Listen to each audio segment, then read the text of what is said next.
Esiet sveicināti skatītāji, mani sauc Evija Blumberga, esmu sarks.lv žurnāliste, un šodien uz sarunu esam aicinājuši Eiropas Savienības Militārās komitejas priekšsēdētāju ģenerāli Robertu Brīgeru.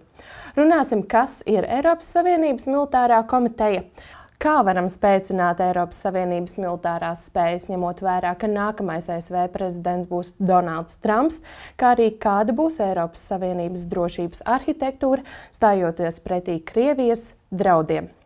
It is a great honor to have you here, General Brieger. Yeah, thank you for the invitation.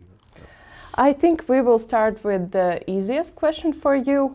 What is EU Military Committee? What do you do? And how its actions can influence our safety? European Military Committee was set up in 2001 by a council decision. It is the highest military body in the EU, and it is to advise the political level in military issues. It's about providing military advice to the Political Security Committee. And I also have the honor to advise the HRVP, so Mrs. Callas in future.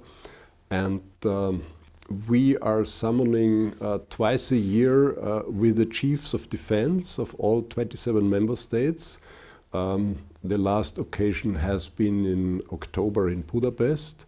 And on a weekly basis, we meet with our military representatives who are flag officers from, again, the member states represented in Brussels.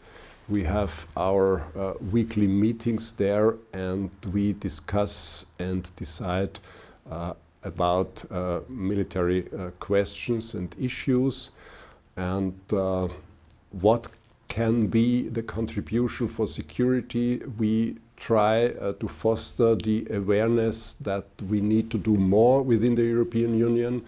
We have to contribute to the ability to defend ourselves. We have to establish a clear partnership with NATO and other partners. And we offer our expertise to all institutions within the EU who demand for military advice and military expertise. And as you mentioned, you contribute to safety to European Union, but now we see that Russia poses a threat to our union. Also, a lot has been done to make EU better and safer place. Also, a new position, and European Commission has been made Commissioner of the Defense. How do you plan to cooperate with this new Commissioner, and what will be main work you're going to work on? Well, you know that the Commission is starting its activities with the coming December. So we will have to find out what the best working together, what the best type of cooperation would be. I for sure will offer the military expertise from member states to the new elected Commissioner Kubilius.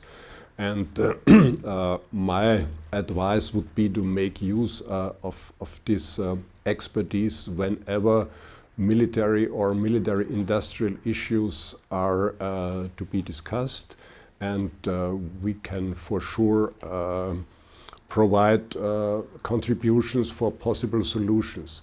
The concrete cooperation will be turned out during the next weeks and months to come, and we will for sure find the best way for cooperation for the sake of European security. Mm-hmm. And talking about, as we've been talking about European security, Donald Trump, the new president-elect of the United States, there's a lot of talk that it poses a lot of not easy-going situations in Europe. So we should think about our defense by ourselves. How will European Military Committee work on that to ensure our capability is much stronger, we are safer against Russian threats? Yeah, first of all, since the outbreak of the unjustified war of Russia against Ukraine, European member states already significantly raised their defense budget.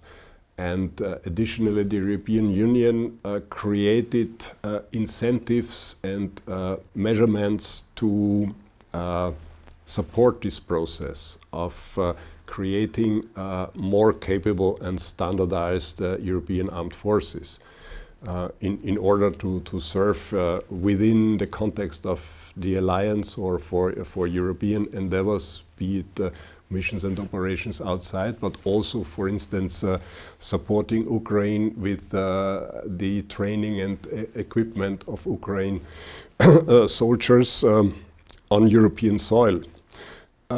So basically, it doesn't make the big difference of what leadership and what US administration takes over. In any case, we have to do more. But I think that the harsh rhetoric from the elected President Trump is an additional motivation that we are aware of the challenges ahead of us, and that we have to speed up with all these processes of strengthening European reactiveness. How would you evaluate? Can you feel that member states are more active to secure our defense budgets and to make them bigger after the US elections? Sure. If we look at the figures, we have this year a defense budget of European member states from 324 billion euros, which is a significant raise during the last years. 30% of this amount of money is used for investment, which is also a remarkable aspect, because investment is the means of building up capability. We are behind, for instance, the US when it comes to development and research. There we have to do more, and we should empower the European defense industry to set up more cooperative projects in order to develop state-of-the-art systems in a more economized way. That means it should be cheaper and more in numbers. Mm-hmm. And probably you have heard that Emmanuel Macron, the president of France, has suggested to make EU army. What are your thoughts on that? Well, I think for the for the foreseeable future, the European army is not to come. What we are striving for is the ability of European armed forces to cooperate better by standardization, by creating interoperability, using the same not only standards, but also building up a common strategic culture, a common military thinking. This is a step-by-step approach. So whether in a future not foreseeable now, European Union will decide on the common armed forces, this is a political process and is dependent on many factors influencing it, so I will not predict whether it will happen. What I'm striving for is to strengthen European armed forces now and for the challenges ahead of us. And talking about Latvia, as you are visiting Latvia, how would you evaluate our job in securing our defense? Well, I think Latvia is in the forefront of providing security for Europe, especially on the eastern flank. That's a clear given from your geographical position and also from your historic experiences. And I very much appreciate not only the raise of the Latvian defense budget, but also the motivation and the dedication of the armed forces of your country.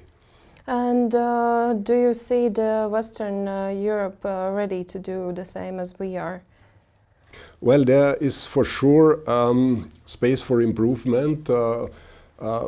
But we have to understand that the position of member states is different. If I look on my own country, we are more or less surrounded by friends and partners, so the threat perception is different. What we have to establish is a common thinking that we need a common roof of security, and all member states, independently from their concrete position, have to contribute to this process. So this is a real European endeavor, and European security is an issue for all member states. Thank you, General, for coming us and talking with Sarks.lv. Paldies, skatītāji, ka skatījāties un klausījāties. Tiekamies nākamajos ierakstos.